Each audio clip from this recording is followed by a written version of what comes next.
Acordamos da manhã cedo já pensando no trabalho, em quais problemas e quais situações vamos ter que resolver.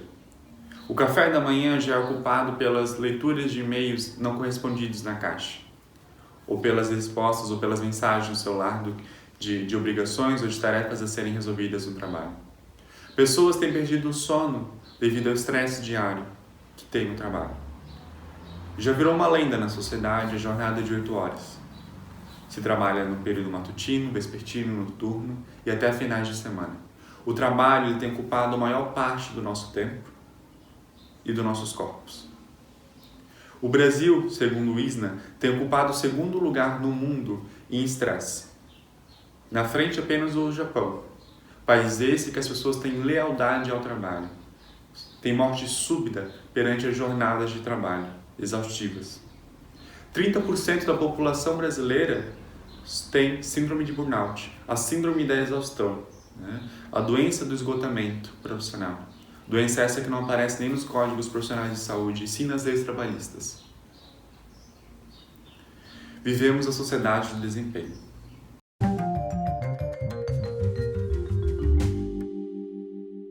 Oi, gente! E começamos o segundo vídeo do canal Incompletude. Vamos falar hoje sobre capitalismo e saúde mental, sobre essa sociedade do desempenho. E aí tem me chamado a atenção, né? Eu vou até abrir aqui para mostrar para vocês, no Manual Diagnóstico e Estatístico de Transtorno Mental da Sociedade Americana de Psiquiatria. Não é um manual que eu uso, né? Mas está aqui para a gente poder olhar e poder dialogar sobre o que está acontecendo, né?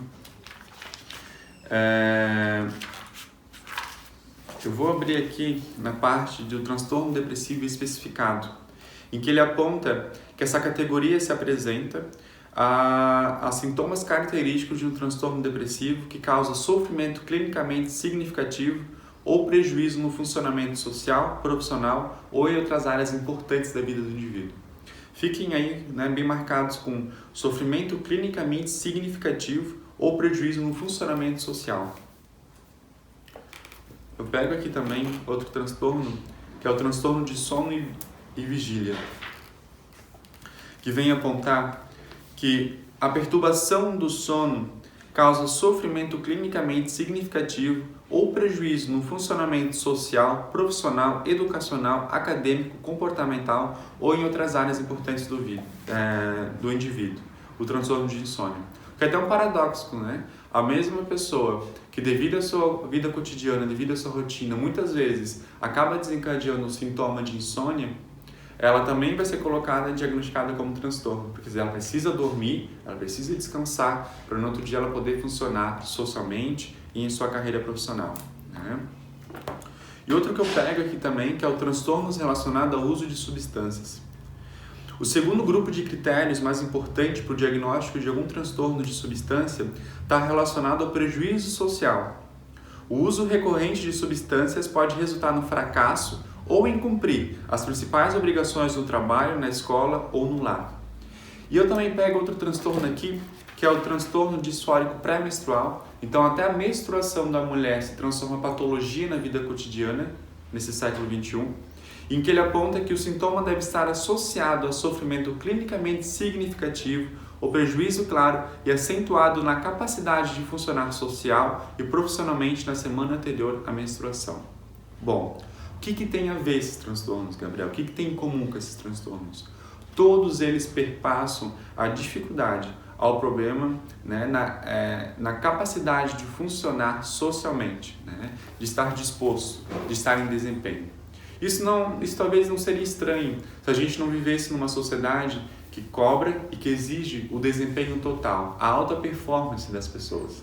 E aí, para a gente compreender um pouco esse movimento da sociedade de desempenho, a gente vai voltar ali na década de 1950 e 60 para falar desse surgimento do neoliberalismo americano, né, a partir da teoria do capital humano. Após uma sociedade e após a Guerra Fria, esse neoliberalismo começa a surgir, né, e teoria essa é criada por Becker, Schultz e Menzel.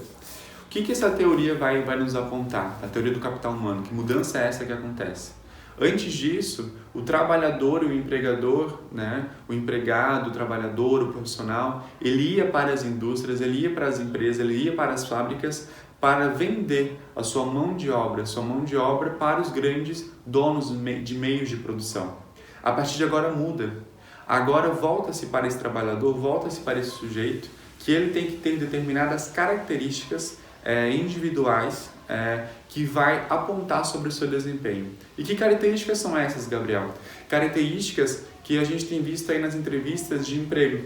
Quando você vai fazer uma entrevista de emprego, você é abordado e questionado sobre a sua criatividade, sobre a sua motivação, sobre a sua flexibilidade, sobre a sua inteligência, a sua comunicação, né?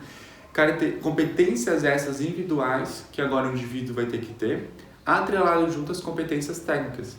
Então, o que a gente tem visto aí é acadêmicos, universitários, cada vez mais se entregando, né, a estágios, a formações, né? Você se forma e agora você tem uma profissão de uma formação continuada, onde não é permitido mais, né, você parar. Você continua o tempo inteiro se formando, fazendo novos cursos, se atualizando, fazendo outras pós, ingressando em mestrado, em doutorado, pós-doc, e aí você não pode parar, né? Por que você não pode parar? Porque tudo isso, essas competências, tanto técnicas quanto individuais, é que vai estar atrelado ao seu próprio desempenho. É que vai estar atrelado ao seu desempenho dentro da sociedade. E aí, Foucault vai trazer esse conceito da competência máquina, né? Desse sujeito que se transforma numa máquina, que não pode parar de produzir, né? E aí nós vamos ter um mercado como regulador da sociedade. E aí Foucault, em suas aulas também de neoliberalismo americano, vai trazer e vai apontar o quanto que esse novo molde econômico vai também influenciar nas grandes questões sociais. Porque a partir de agora, o tempo de lazer que você gasta com os amigos, o tempo de afeto que você tem com a sua família, o tempo de possibilidade de ter prazer, né? O final de semana, ele também começa a ser demarcado e marcado pelos princípios do desenvolvimento econômico, pelo seu próprio desempenho. Né?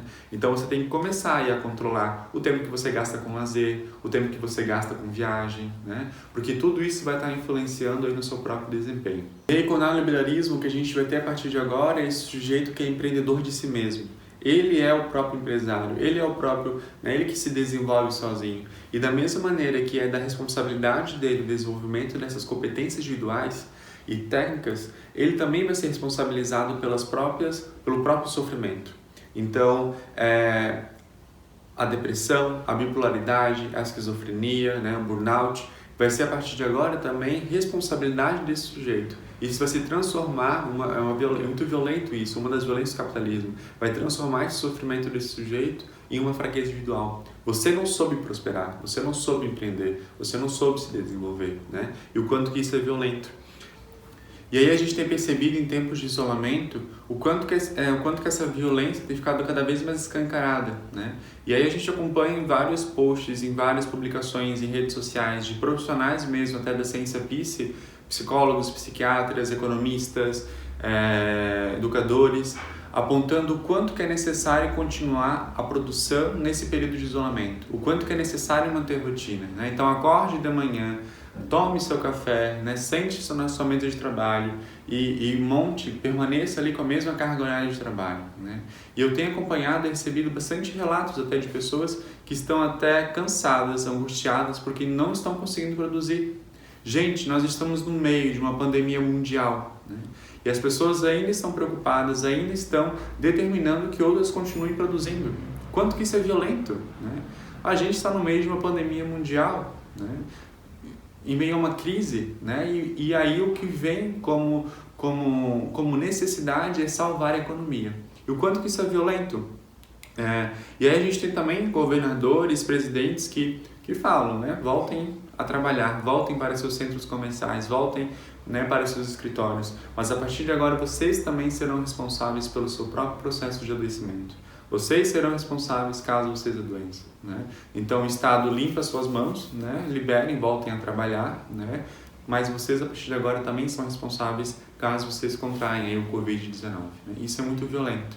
E esse período de ficar em casa, esse período de romper com a rotina, com a vida cotidiana, de ir até o trabalho, só tem colocado aí, mostrado essa face, mostrado essa cara tão violenta do capitalismo, que é de continuar a produzir e acima de tudo a economia, antes mesmo de qualquer saúde, antes mesmo de qualquer respeito à vida, né?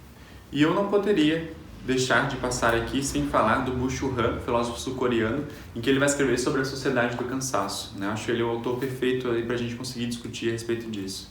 E o Chul Han, ele vai nos dizer dessa sociedade, que antes era a sociedade disciplinar, aí a sociedade disciplinar do Foucault, esse sujeito que antes ia para essa empresa, como eu falei antes para vocês ali, sujeito que antes ia para a empresa, batia seu ponto, voltava para casa e vendia apenas sua mão de obra, né? Sua mão de obra, seu trabalho para o grande dono do meio de produção. Esse sujeito não existe mais. O que nós temos agora é uma sociedade aí de academias fitness, de prédios de escritórios, de grandes centros comerciais, né? De laboratórios de genética, uma sociedade do desempenho, né? E eu acho interessante que ele traz aqui também, ele cita o Alan Emberg, e o Alan vai localizar a depressão na passagem da sociedade disciplinar para a sociedade do desempenho. Ele vai colocar que a depressão é a expressão patológica do fracasso do homem pós-moderno em ser ele mesmo. E aí a gente consegue acompanhar e entender por que então que desde as décadas de 50, 70, 80, 90, um número crescente de transtornos de humor, transtornos depressivos, suicídio, as taxas têm aumentado tanto, né? Esse homem perante essa sociedade da alta performance, do alto desempenho, esse sujeito vai adoecer, né? Por não dar conta, né? Por não conseguir. Porque quando a gente vive numa sociedade que tem esse marketing de que o céu é o limite, né? O céu é o limite para o seu desempenho profissional, o céu é o limite para a sua carreira profissional, né? Sonhe alto, sonhe longe, né? É possível você chegar até lá. Numa sociedade que tudo é possível, aquele que não pode, aquele que não consegue por um determinado período de tempo, ele adoece. E aí ele é dito como o depressivo, o bipolar, o esquizofrênico, né? Porque parou de produzir, parou, né? Rompeu com o seu próprio processo de produção e de desempenho, né? E de prosperar aí na vida, né?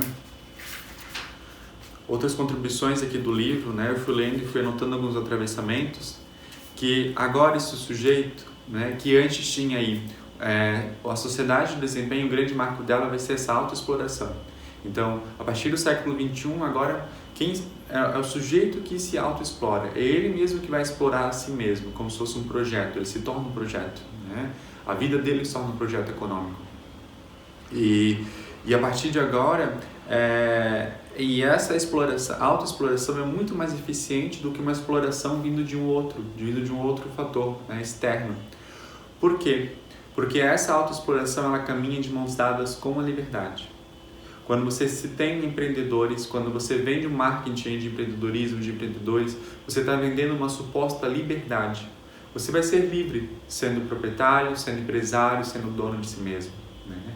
E aí essa liberdade, que é muito paradoxal, é que vai colocar você aí num processo de autoexploração, né? Que liberdade é essa? Que você se autoexplora, que você se machuca, né? E aí o seu projeto, ele vai entrar aí, esse projeto de vida profissional, ele vai entrar aí, esse sujeito vai até o ponto de exaustão. Aí nós temos o burnout, né? Um número crescente na sociedade, tanto no mundo quanto no Brasil, né? Esse sujeito que trabalha e chega ao ponto de entrar numa exaustão, né? As contribuições do Chul Han vão ser fantásticas aí para a gente conseguir compreender essa sociedade. Esse sujeito que está se autoexplorando, né? se tornando empreendedor de si mesmo, né? E aí, para a gente caminhar para um fim desse vídeo, eu queria fazer algumas provocações aí com os profissionais da saúde, né? Profissionais psicólogos, psiquiatras, né? Como será, para a gente parar, refletir e pensar, como será que nossas práticas, como será que nossos discursos têm cada vez contribuído mais para o sujeito da alta performance, para esse sujeito do desempenho, que em algum momento vai adoecer, que em algum momento vai entrar em exaustão. Essa sociedade que não é permitido o fracasso, essa sociedade que é só permitido prosperar, né? Como que nossa prática, como que nosso discurso tem contribuído para isso, né? E o outro ponto seria as drogas psiquiátricas, as medicações psiquiátricas. Ela contribui para quem e por quê, né? Elas apenas vão corresponder às necessidades políticas e econômicas do desempenho na sociedade, né? Ou é para o bem-estar do sujeito em sofrimento? Me parece que é muito mais para a primeira hipótese ali, né? Para a primeira questão, que é corresponder às necessidades políticas e econômicas do desempenho da sociedade. O sujeito, quando adoece, quando ele é diagnosticado com depressão, né? E aí vai lá e você dá, né, medicações para ele voltar, está muito mais voltada para ele cumprir o seu desenvolvimento, cumprir o seu desempenho social e profissional, do que uma tal de pílula da felicidade aí, que vai trazer uma felicidade e um bem-estar para ele, né? O bem-estar hoje está muito mais atrelado a você estar desempenhando e funcionando e prosperando na sociedade. Por isso que lá no começo eu li junto com vocês, né, os critérios de diagnóstico de transtornos mentais, que a principal categoria que está relacionada entre eles é quando esse sujeito parar de produzir, quando há prejuízos no seu próprio desempenho. Isso é violento, isso a gente precisa olhar, isso a gente precisa estar atento, né? Como que nossas práticas, nossos discursos profissionais têm sido guiados aí e contribuídos para esse sujeito da alta performance, né? E para finalizar, eu trago aqui um poema do Bertolt Brecht, dramaturgo, em que ele vai falar que nada é impossível de mudar. Desconfiai do mais trivial, na aparência singela. Examinai, sobretudo, o que parece habitual. Suplicamos expressamente, não aceiteis o que é de hábito como coisa natural, pois, em tempo de desordem sangrenta, de confusão organizada, de arbitrariedade consciente, de humanidade desumanizada, nada deve parecer natural, nada deve parecer impossível de mudar. Certo, gente? Um beijo e conto aí com a opinião e comentário de vocês no vídeo. Até o próximo.